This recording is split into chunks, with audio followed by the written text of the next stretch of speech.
Hi, everyone, and welcome. Thank you for joining us on LinkedIn Live and Twitter for today's Meet the Analyst webinar, Ad Targeting in the Extended Identity Crisis. I'm your host, Eric Hagstrom, eMarketer Senior Forecasting Analyst at Insider Intelligence in Brooklyn, New York. And I'm joined by my colleague, Nicole Perrin, eMarketer Principal Analyst at Insider Intelligence in Chicago. Hi, Nicole. Great to have you here. Hey, Eric. Thank you for hosting me today.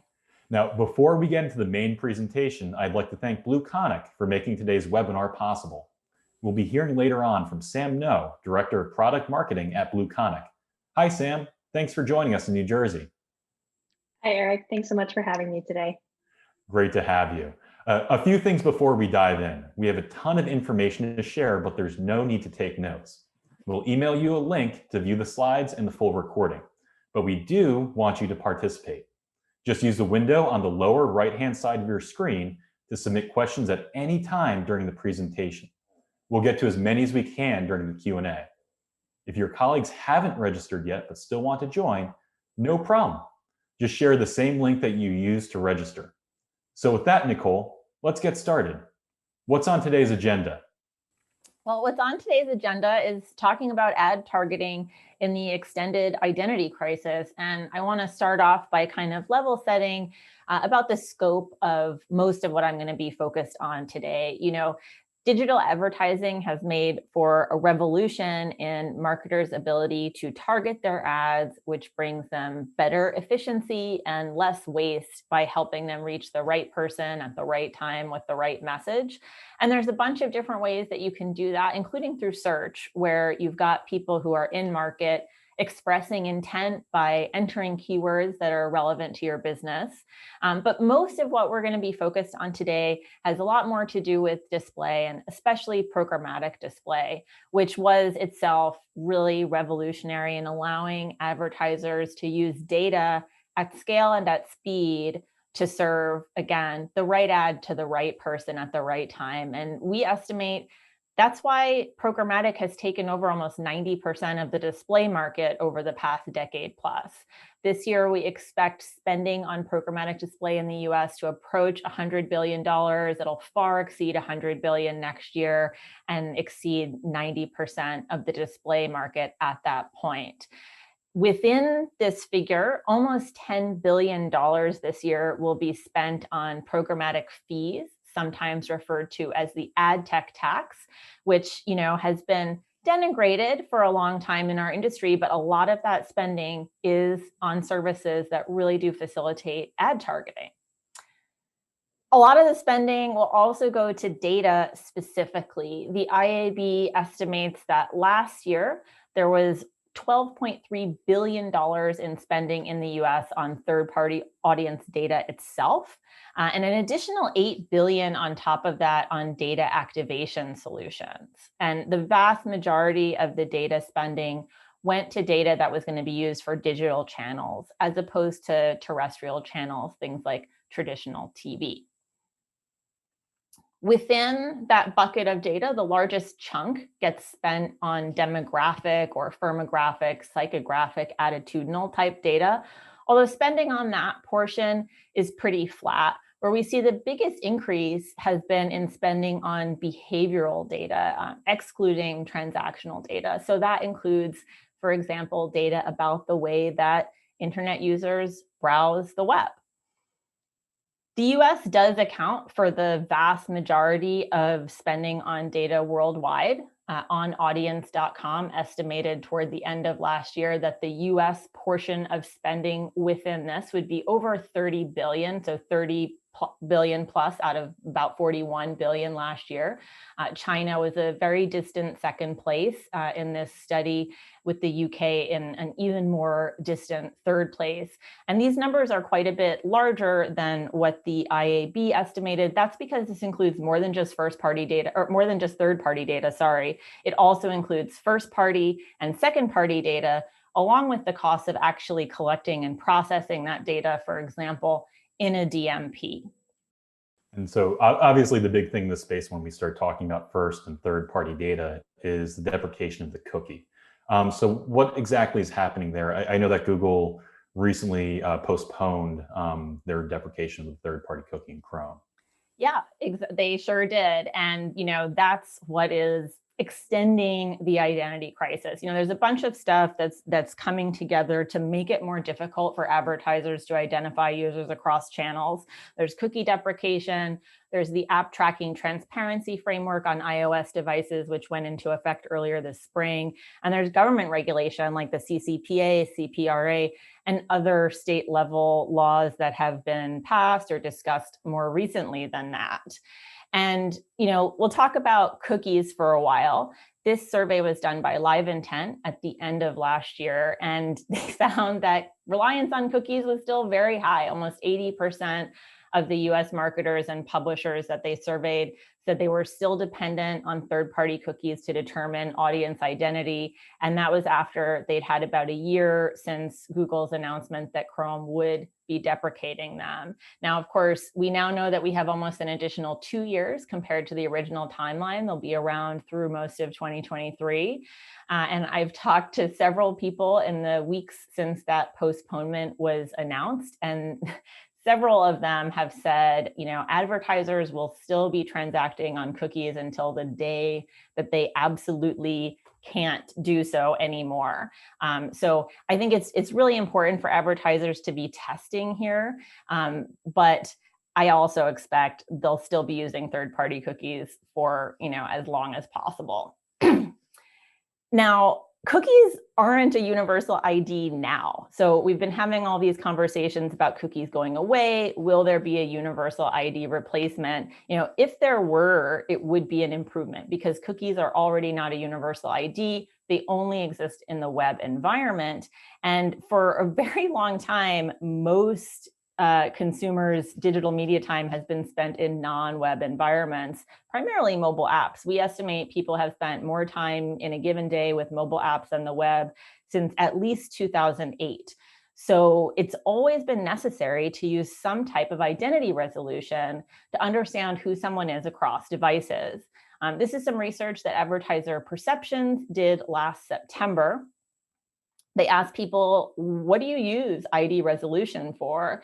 And basically the answer is that marketers need to use it for everything, starting with onboarding through activation, all the way to attribution. And you can see that more than 90% said they use it for cross-device targeting and also for activating data across other platforms and systems.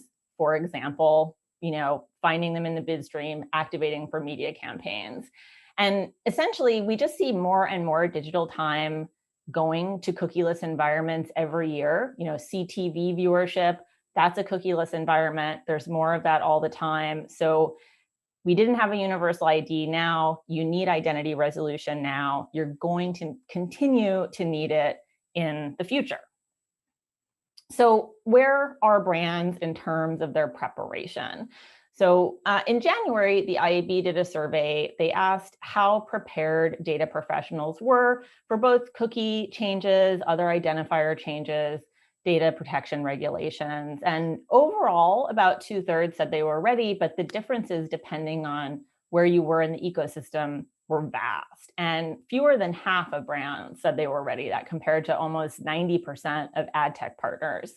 Now, I think this wasn't that surprising because, for a brand, the consequence of lack of preparation is some lost efficiency in marketing. Whereas, for a publisher, they're existentially dependent on being able to monetize their impression. For an ad tech partner, again, their business is existentially dependent on being able to function. So they needed to figure out as fast as possible a way to deal with this, whereas brands maybe didn't have quite that level of urgency. But what we've heard in more recent research is that brands are starting to get ready.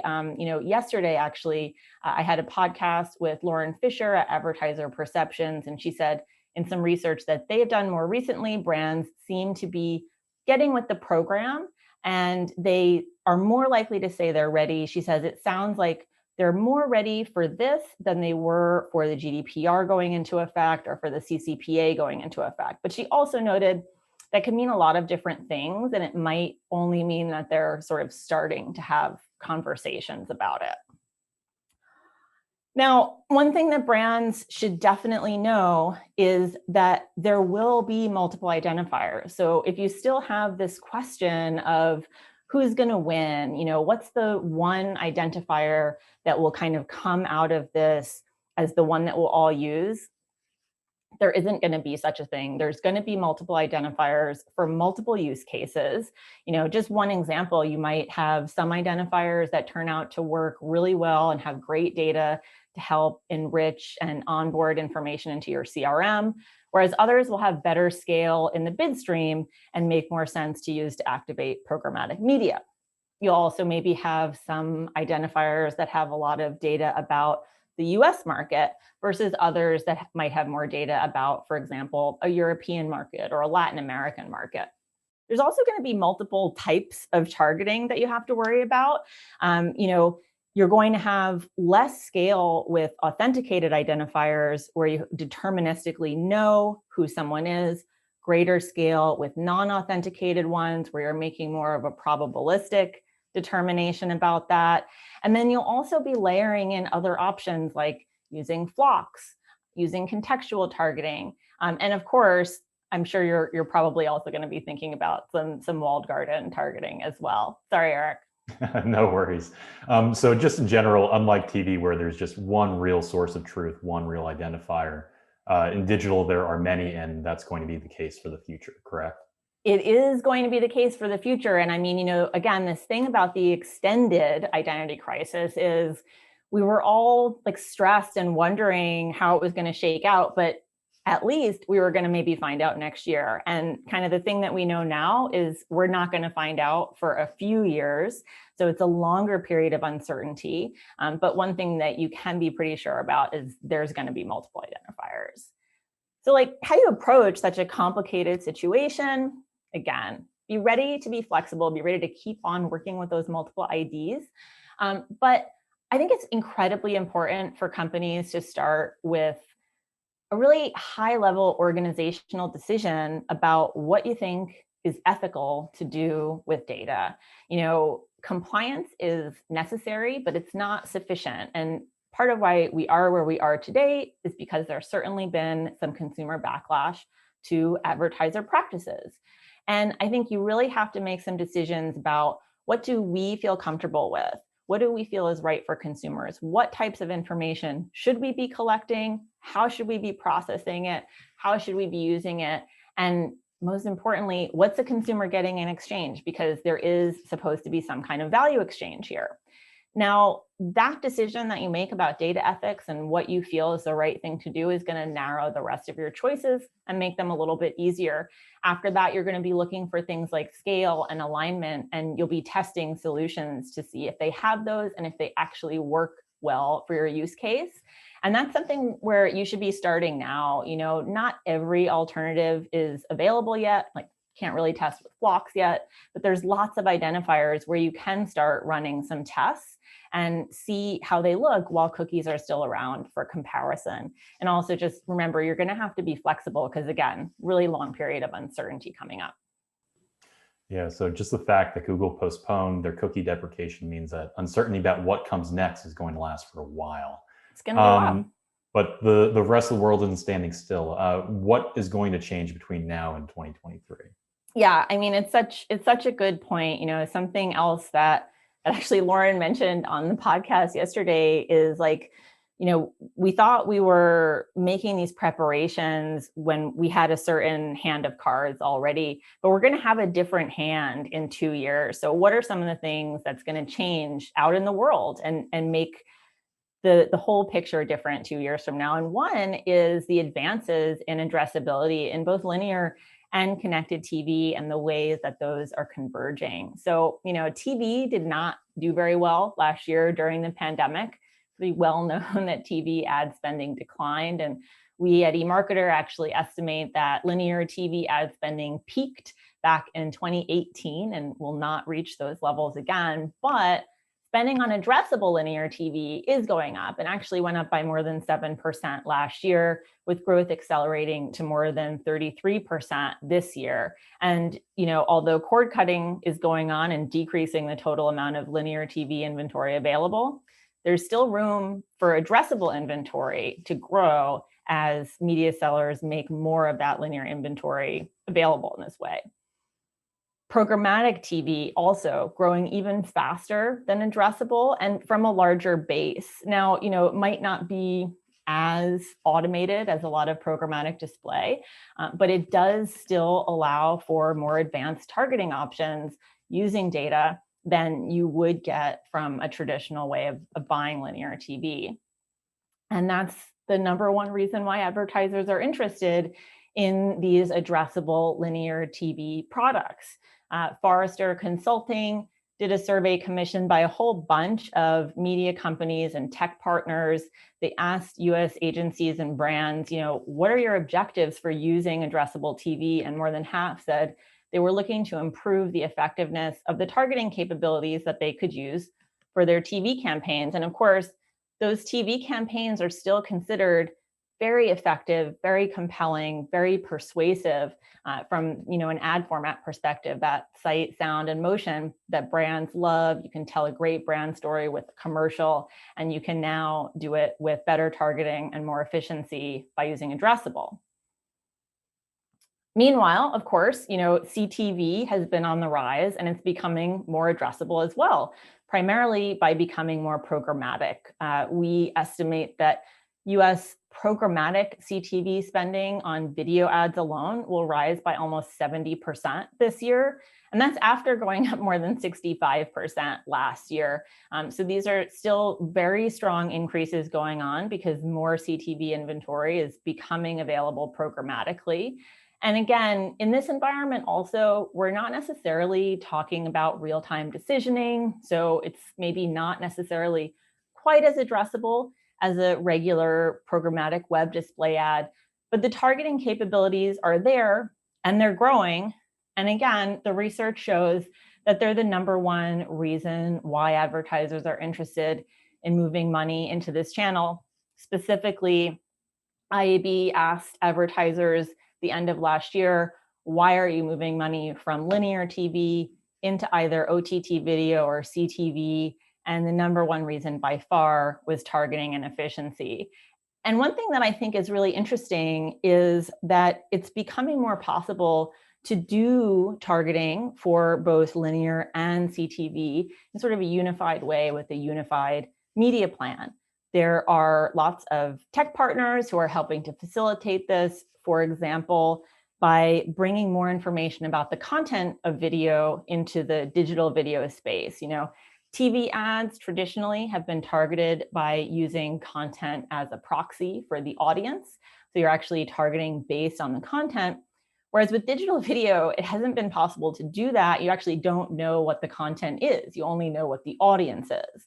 That means, like Eric, you were saying before, you had one currency for linear. You just didn't have the same currency on linear and digital, so you couldn't have a unified media plan. But partners are working to fix that, and media sellers are working to fix that as well. We're just coming off these upfronts where we've seen headlines about historic pricing increases. And we know that a huge part of what the media sellers were doing at this year's upfronts was, after lots of work to unify their platforms, to have a single unified ad offering across all of the media types they do. They're selling those as packages in the upfronts, really encouraging brands to buy across linear and digital, pushing their streaming services, and trying to do so by allowing for those unified media buys. Yeah, and just more to your point about the upfronts and measurement this year, we've seen the media companies make some really smart moves around packaging things together, which, when you're talking about linear and streaming, means using different measurement at times. What else are ad sellers doing to facilitate targeting as we head towards, third-party cookie deprecation? Yeah, well, packaging their inventory better is definitely getting more important, and media sellers are getting better at it. They're getting better at figuring out how to monetize their data after many felt like they got really burned in the years earlier in programmatic with the potential for data leakage and so forth. So I really want to emphasize that the cookieless future is a future of more direct buying, and that includes a lot of different types of direct buy. So I'm including both programmatic direct, programmatic guaranteed buys, one-to-one advertiser publisher but also more private marketplace type buys. I've talked to a bunch of publishers who are trying to enrich their impressions with all of their great first-party insights about their audiences. They're creating special segments based on their own audience interests. The New York Times very famously announced they were doing this about a year ago now, but lots of publishers have been making inroads here and sort of doing what they can with the proprietary data they have, and they want to keep that to themselves. They don't want it to get leaked out and be able to be used to buy cheaper inventory elsewhere. So they're potentially going to be restricting some of that to either direct buys or PMP type buys. I am also including in this idea of more direct buys the idea that there will be more investment in walled gardens. We certainly do think that with the billions of logged in users that Facebook or Google or Amazon or other social platforms have, in combination with obviously very rich first-party data about those users, those are still going to be really attractive to advertisers who want to be able to, do either lookalike or do actual one-to-one targeting, micro-targeting. You'll still be able to do those in the environments that have lots of first-party data at scale. And so those will certainly also benefit.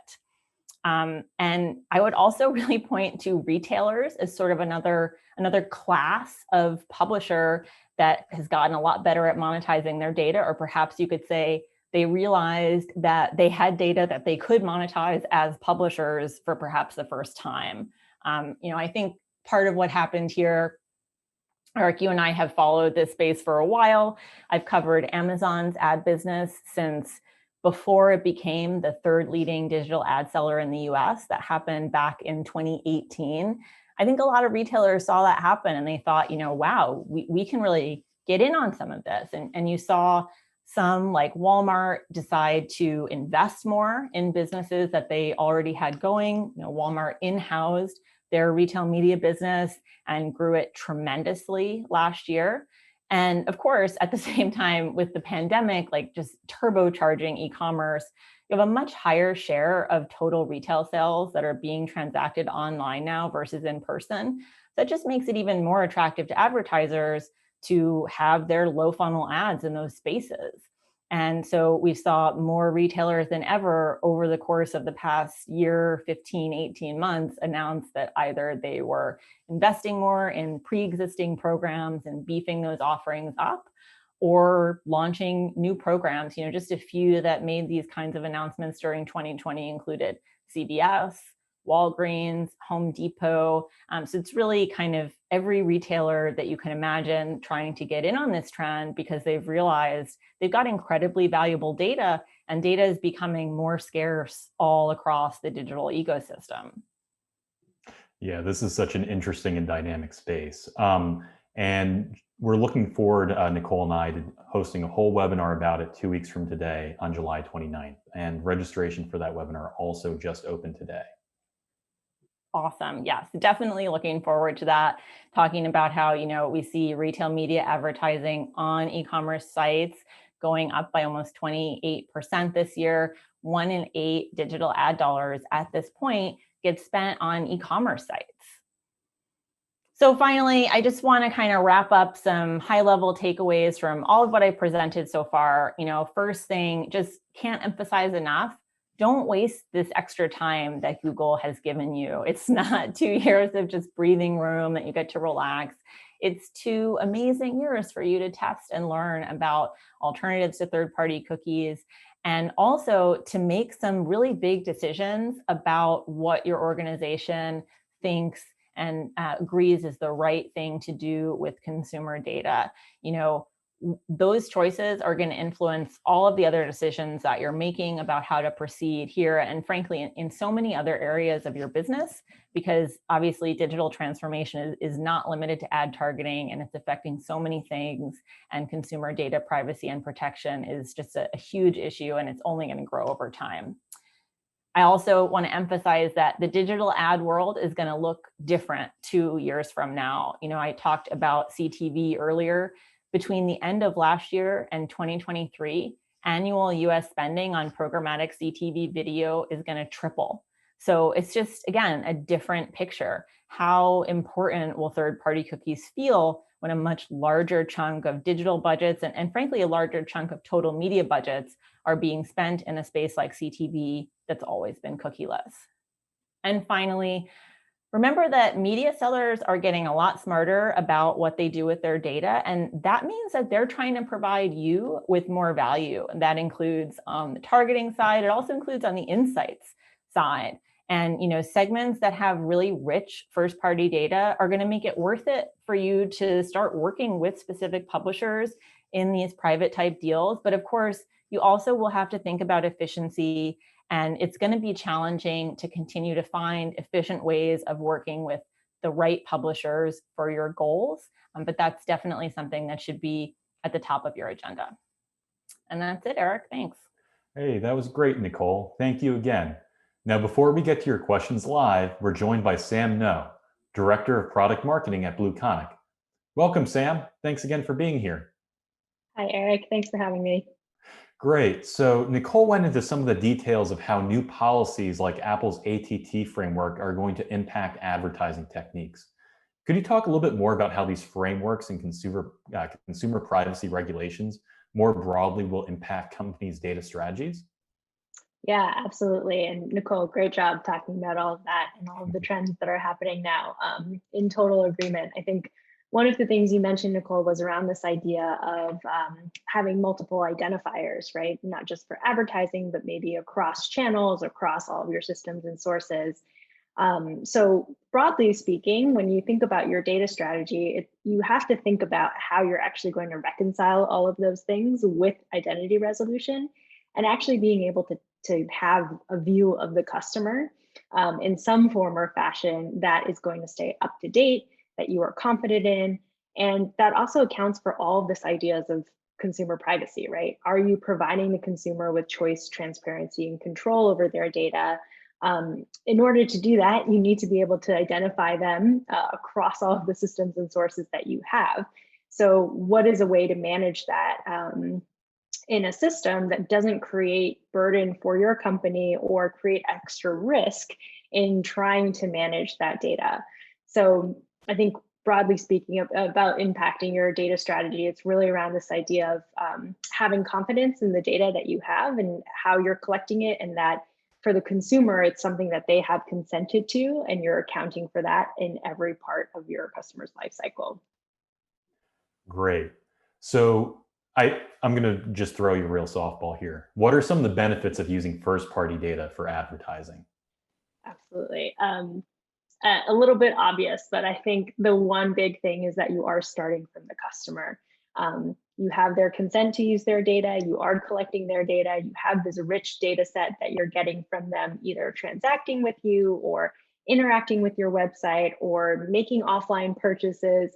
And all of this is available to you to use across your entire marketing ecosystem in a way that's not necessarily happening today with traditional advertising, right?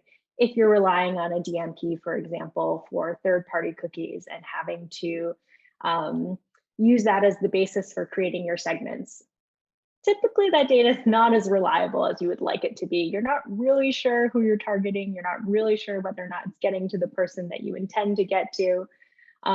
So being able to start from a first-party data perspective and then maybe create lookalike audiences, as Nicole mentioned, or packaging that and being able to resell it and in an audience monetization perspective, those are some of the ways that maybe you could start with first-party data, where you're really starting with the customer, having confidence again in knowing who they are, and then from that perspective, making sure that you're accounting for the data that they've given you the consent, and that in the end, you're actually providing value to them. I think one of the traditional examples, right, is like you get an advertisement for a pair of shoes that you just bought yesterday or that you just returned 3 days ago. And that sort of comes from this idea of, well, the advertisers in that specific channel have no idea whether or not you've transacted or made a return because your systems aren't talking to each other. So when you're actually able to start from that customer perspective, it just gives you and opens up opportunities for you to really create value with your customer, and in delivering that customer experience, sort of change that dynamic of what they're seeing today. Yeah, it should always be about the customer, and the customer is the North Star. Yes, absolutely. So some companies have historically lacked first-party data. I'm thinking of manufacturers and CPG companies who typically don't have any view into customer transactions. How do you suggest that these industries navigate privacy regulation and data deprecation? I love this question. I think first and foremost, we have a couple of customers who have struggled with this. And Heineken USA, for example, is one of them who has traditionally relied on DMPs to do their segmentation, to advertise to their customers. And as a brand that sells alcohol, they're actually restricted by regulations to get transactional data at all. So they sort of grappled with this idea of, well, how do we get first party data if we don't have any transactions? And what that meant for them is ultimately being able to set up some direct to consumer, channels, if you will, that were more geared around creating value for their customer in the sense of virtual events or scanning wristbands at national, concert events and things like that, where they could actually bridge the data that they had about customers. And it's not just about transactions, it's really about the experiences and the interactions that a consumer is having with their brands at any given point. And then bringing that in to understand who their customers were across their different brands. What are their demographics that are actually coming into play here of who's buying which type of brand? And then secondly, actually be able to create some second party data partnerships as well. So for some of their retailers, if they're working with other distribution channels, for example, they could package those insights and actually let their retailers know or their sellers know exactly who's interested in their products, whether that's location based or whether that's somewhere that's more about the behavioral data. All of that's available to them because they have this ability to actually package that and have that data in one place. So I think just to summarize, the CPG and manufacturing, it's sort of an interesting time for them to be able to both set up new direct-to-consumer channels and also take advantage of this audience monetization. Great. And as you just mentioned, Sam, two growing trends are audience monetization and direct-to-consumer diversification. So in what ways does that help companies prepare for a future where consumers are more privacy conscious? Yeah. I think one of the things, as Nicole also mentioned in the presentation, is that having consent as part of this entire ecosystem means that you are able to collect data from your customer as long as you're providing value in exchange, right? So how do you create this dynamic where the data that you're collecting, you're actually using to improve customer experiences? Part and parcel to that, direct-to-consumer lines, as we just heard with Heineken, for example, is one way that you actually are able to collect data and have it in the first place, and then start to create new experiences. Like, for example, Heineken is now able to start an email campaign with their customers that are buying certain brands to promote sweepstakes or to enter them into a contest where they could win something because they attended this virtual event. And it might sound simple, but all of that wasn't possible before when they didn't have a mechanism to actually track their customers in any way. And so that's one of the ways that they're actually building out that that ecosystem and being able to develop that relationship with their customer for the long term. I think another thing, one of our other customers, Belgian Cycling Factory, they're another manufacturer in Europe. Very similar idea, where they didn't really have a lot of insights into who their consumers were, who was buying their bikes, because all of the transactions happened with dealers, right? In person for the most part. COVID hit and all of their dealers shut down. So now they were sort of in a position of, well, what do? We can't really sell because we're not set up for that. And luckily, they onboarded BlueConic. They were able to have all of that unified profile in one place, and they were actually able to set up an e-commerce shop in just about a week, which was pretty amazing in terms of the flexibility, the ability to do it so quickly. But not only that, but they also took advantage of the rich data set they were getting from their e-commerce channels. And they were actually able to provide their dealerships with data that they've never had before. So dealerships in general, not a lot of time to do online advertising, not a lot of time to do insights or to understand who their true customers were. And now as a company, having this rich data set, what Belgian Cycling Factory was able to do was actually deliver reports to their dealerships every week that told them exactly who was interested in buying their bikes, what size bikes they should be getting based on browsing behavior that's happening on their e-commerce site. And also, how many bikes they should actually be stocking at any given time based on the browsing behavior that was actually happening in their location. And that, essentially became like a marketing as a service for Belgian Cycling Factory, really opening up this new revenue stream for them. And ultimately increasing revenue through the sale of more bikes because they were able to really tailor and target, the size of the bike, how many bikes they were stocking, and had the appropriate inventory for the local markets. Well, it certainly worked. I know people have been buying a lot of bikes recently. Yes, definitely. Thank you again, Sam. Now let's get into our Q&A. We've received a lot of great questions from our audience. So question number 1 is from Drew in Charleston. What should advertisers understand about the privacy sandbox? Yeah, well, I guess sort of a bunch of stuff. I think the first thing that I would say is that I've sort of been thinking of it as the tier of ad targeting for impressions that don't have some other identifier associated with them. So I think the way that people think this will sort of shake out at this point is that you'll have, on the sort of the top layer, a smallish bucket of authenticated logged in impressions where you can be deterministically certain about who someone is, then a much larger bucket of non-authenticated impressions where you have some probabilistic idea, but you are still doing audience targeting. And then this third bucket, which will include things like contextual and also the privacy sandbox sort of for everything else. The other thing I would say about it is that we don't really know what it'll involve yet. Flocks are part of it.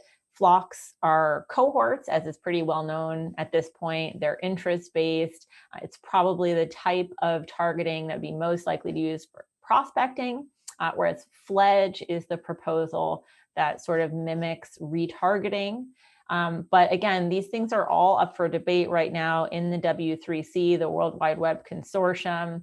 And part of the question, I think, is, will this extra time that Google has built in result in a consensus that's implemented across all browsers? Or will this sort of end up just being a Chrome thing based on what Google decides there?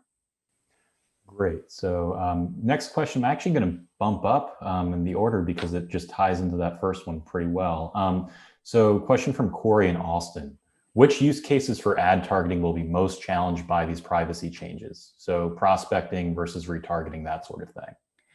Yeah, well, so I obviously just mentioned that there are proposals to sort of replace retargeting, but I think people seem to agree that retargeting is what's in sort of the most danger here in terms of being able to find that very specific person. Retargeting is very one-to-one type targeting activity. But of course, there will still be environments where you can do that. For example, I mentioned these walled gardens that do have logged in audiences. So if you have an identifier for the person that you want to retarget, there are going to be environments where you're able to find that person. But, having the identifier to begin with is an open question. So it all depends is kind of the answer. I do think that there's not too much concern about prospecting. And I actually saw some research on this earlier this week from Ad Exchanger where they asked about different use cases and people were much more worried about retargeting than prospecting. There's going to be so many options for prospecting, including contextual, for example. But one question will be about how you continue re-engaging those people, especially if you're trying to do something that would involve like sequencing or something like that to help pull them down the funnel. I don't know if you have any thoughts on that too, Sam. Yeah, I was just going to add in total agreement with that. And I think one of the things that a lot of our customers also think about is how do they actually move away from the walled gardens in some cases to get the data themselves? And where the strength of first party data lies is having it within your own ecosystem and having control over it with customers' consent, of course. So I think part of that is how do you create experiences when people are interacting with your brand at the right time to actually get identifiable information like an email address, so that you can develop that relationship over time, and maybe instead of relying strictly on advertising and retargeting and targeting, that you can actually shift some of that into building a long-term relationship through email, or the next time they come to your site and they actually log in. So building that into the customer's journey and life cycle in part is also something we're seeing a lot of today. So another question from Grace in California. What can we use to measure results given the decrease in addressability for attribution? Always a fun one that we're all thinking of. Yeah, well, measurement is tough. And measurement is certainly changing a lot because of all of these identity changes that I've been talking about. I did actually do a webinar on measurement or I guess it was in May. So if you do want to check that out, there might be some more information there. But I would say that lots of platforms are looking for ways to allow for on-property conversions so that they can measure these things. And I mean, the challenge that we're all talking about is essentially the problem of following people, across devices, across domains. So to the extent that you can advertise and convert on the same property, you'll be able to have some type of closed loop attribution there. Amazon offers that, and it's really propelled their ad business massively. Walmart also, and of course, Walmart has a much larger footprint of brick and mortar stores where they can provide that type of capability. Other retailers are looking to do that type of thing. Social platforms are looking to do that type of thing. That's a huge part of why they're building out commerce platforms to actually, check out in a Facebook shop, for example. But I think beyond that, there's going to be so many other approaches to attribution. I've talked to a lot of people about how this really points up the importance of things like marketing mix modeling, beyond just using MTA sort of from the bottom up, MMM from the top down, and having a sort of a unified analytics by doing that. And I think something that's going to be really compelling is also more panel-based insights or insights from first-party audience data that publishers are able to provide, to marketers who work with them. I think we're going to see a lot of that type of information used for attribution as well. I don't know if you have anything to add on that one, Sam. I think that was a great answer, Nicole. Oh, thanks. Great. I think this is maybe a question that will be better answered in 2 weeks, but I guess we can take a shot at it now. So this is from James in New York City. Is retail media just for lower funnel type of targeting? No, I mean, for sure, that was how Amazon really started building up the business in the US and with sponsored search results. But they've really expanded beyond there, and advertisers are super interested in sort of moving up the funnel within Amazon and also on other retailers as well, which have similar offerings. Video has become super, super popular on Amazon, both on the website and also, on IMDb TV, for example. Of course, I hate to even repeat this word, but I've heard it a couple of times now, so I feel like I should mention brandformance.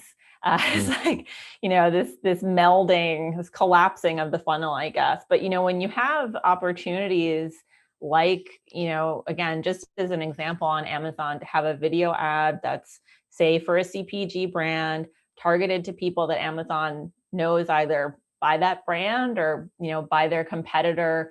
And then you can use a button on your Fire TV remote or voice activated device to just buy it when you see the commercial. So I think there are some really compelling opportunities that are both upper funnel and also potentially very low funnel. And just, to not focus totally on Amazon, Eric and I have been learning more about some of Walmart's offering in this space as well. And we recently found out that you can buy the TV wall in a brick and mortar Walmart. So that's for sure pretty upper funnel opportunity for some kind of branding placement in a store, but also I think lots of potential to lead someone to buy your product in Walmart that day, right? Yeah, it's incredibly compelling. Another question from Lori: is data becoming more scarce unless you pay for it? Ooh, Good that's one, such right? an interesting question. Sam, do you want to take a shot at that first? Sure. Yeah, I love that question. And I think the answer is it might be becoming more scarce, but it's also becoming more reliable. We're heading in the right direction towards the type of data that we're using for marketing purposes. So I think, when we talk about third-party cookies generally and retargeting dependent on third-party cookies and using third-party data, it was never really that reliable in the first place, right? Like if you were measuring conversions on that, you were pretty happy with a low percentage of conversions. And I think as we start to think about the types of data that we have now, it's not just necessarily what you're paying for, although in a sense, if you think about first-party data, you are getting it in some way, maybe not necessarily through paid partnership, for example, but for first-party data in particular, getting it through that value exchange with your customer or having some sort of way of collecting that data. I think it just becomes more reliable and you are actually having data that you're more confident in, that that a customer has consented to. So you're following the right rules there, and that you just get a lot more utility out of it because you know so much more about this particular customer. In order to, say, design customer life cycles for this cohort or create a segment that you're actually able to use across all of your systems, because you actually have insight into who that segment is, rather than this sort of black box approach of, well, I'm not really sure where the data came from. I don't really know how they created this segment. I plugged in a few things, and I'm just kind of hoping that that was accurate. You just have a lot more control over creating that on your own and really digging into that in a different way than I think historically has been the main way of doing it. I would also mention second-party data, which I talked only a little bit about during the presentation, but I do think it's already will continue to become more important. So I'm talking about, there's lots of technical setups. There's clean rooms, there's data bunkers, but there's lots of ways being developed for different parties to share data between each other without sort of revealing too much, without violating the privacy, without giving yourself sort of commercial problems, giving too much information away. There's lots of ways those relationships look like. It might be two brands that have some kind of synergy where it makes sense for them to work together that way, or a brand and a publisher. And I definitely think that's going to continue to become more important, and you won't have to pay for that. It'll be some type of partnership, but it's not just, buying data from a broker or something. Cool. So question from Bruce in New York: how are publishers enticing web visitors to opt in to allowing third-party cookies to track their behaviors and preferences? Well, I guess I would say, I don't know that I would necessarily say they're always opting in to be tracked by a third-party cookie. Often publishers are looking to collect an email address, which they'll probably want to hash and use a hashed email type identifier. Of course, sometimes they are still cookie-based, but I just wanted to clarify that. But yeah, they're asking you to sign up for newsletters. They're asking you to enter sweepstakes. In some cases, they're just putting up a wall and saying, you must register to view more than 5 articles a month, or whatever the case may be. But there's lots of little enticements like that. I think newsletters are sort of the most popular that I've seen. I've seen a couple of surveys of publishers on that where newsletters come out on top. And of course, they have gotten very popular among all types of publishers and also consumers in recent years. So I expect that will sort of continue. I think one thing that's interesting to me and that comes up a lot in discussions of, like UID 2.0, for example, like how do you convince people to give an email address? And are you being clear enough when you ask about what you're going to use it for and so forth? I think one thing that interests me about that initiative in particular is that the email doesn't actually go to the publisher, so they're not going to be sending you newsletters with it. It's just being hashed and used as an identifier. But so there's sort of a lot of things that we're going to have to teach consumers about as an industry as we continue going down that path. Sam, I'm sure you have some other examples I might not have mentioned. Yeah, I mean, I think you did a great job summarizing. I would totally agree. A lot of our publishing clients, for example, do content metering or do soft walls, for example, to collect that email address. Often they are using it to do email campaigns as sort of a follow-up. And I can give you another COVID example here where when coronavirus first hit, a lot of our publishers actually took down their paywall for any COVID-based news because simply it was the right thing to do. And they felt, it sort of goes back to your ethics question too of like, are you providing value to your customers based on what you're doing?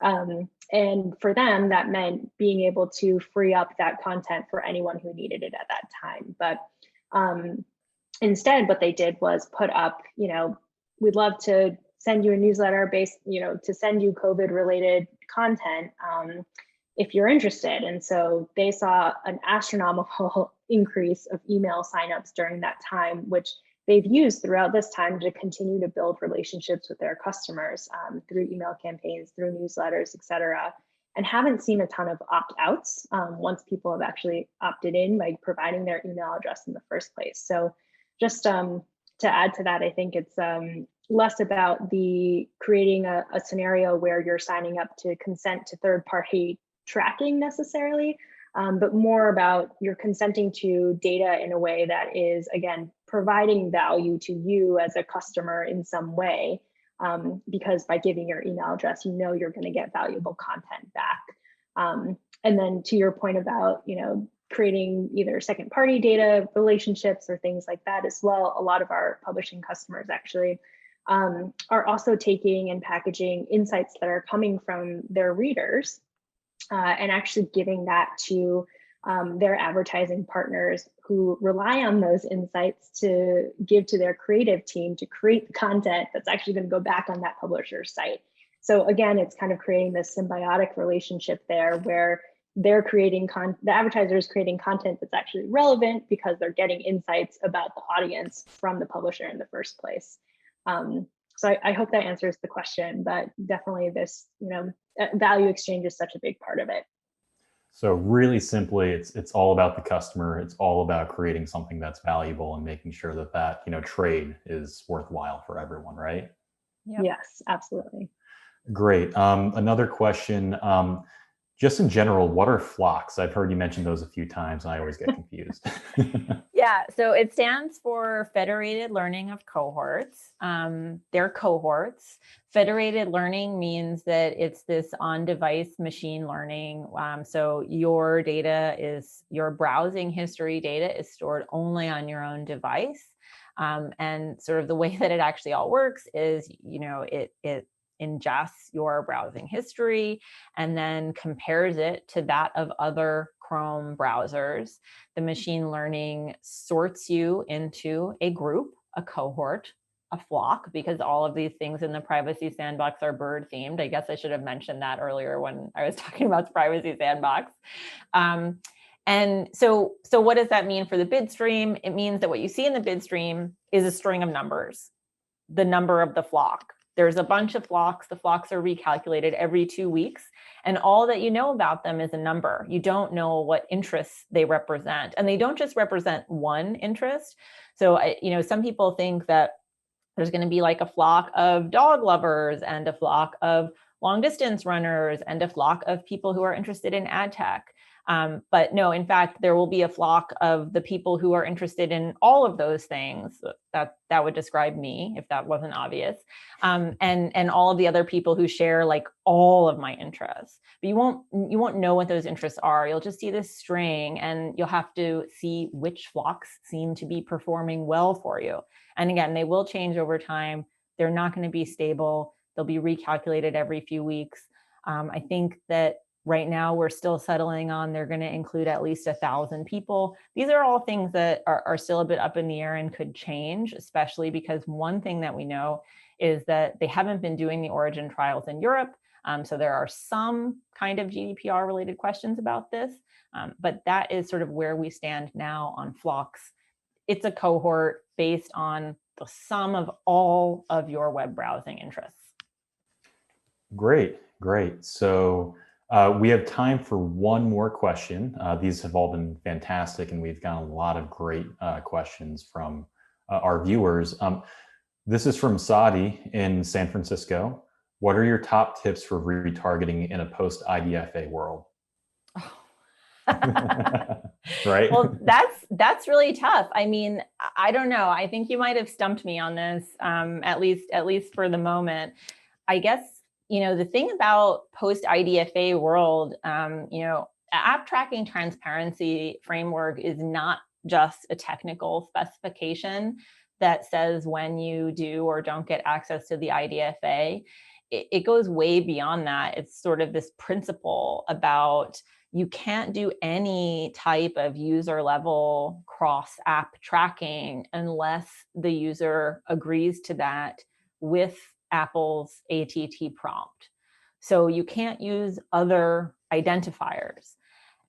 So I guess I just don't necessarily really know how you do retargeting that way. Most of the people that I've talked to about this have sort of suggested channeling it sort of in some other direction, like, instead of having an app install ad, you have some kind of ad that sends someone to your website, and that's where you're trying to get them to install the app instead. I mean, really depends on your circumstances, how well that's going to work. When I've talked to game publishers, they're like, the drop off is huge. That just does not work for us. But if you're some other type of a brand, maybe it makes sense to create some customer journeys that are more web-based before you're pushing those people into being app users. Mm-hmm. Yeah, so unfortunately, that's all the time we have for today. Thanks again to Nicole for joining us, and a very special thanks to Sam and to the team at BlueConic. Our eMarketer production crew behind the scenes also deserves a huge thank you for making this webinar possible. As promised, we'll be emailing you soon with a link to the slides and the full recording. Before we wrap up, let me take a moment to tell you what's happening across eMarketer's media channels. You can register for upcoming live analyst and tech talk webinars at eMarketer.com/webinars. On the audio side, don't forget to tune in to Behind the Numbers, eMarketer's daily podcast at eMarketer.com/podcast. And finally, please check out our newsletters. Thank you for joining us and enjoy the rest of your work day.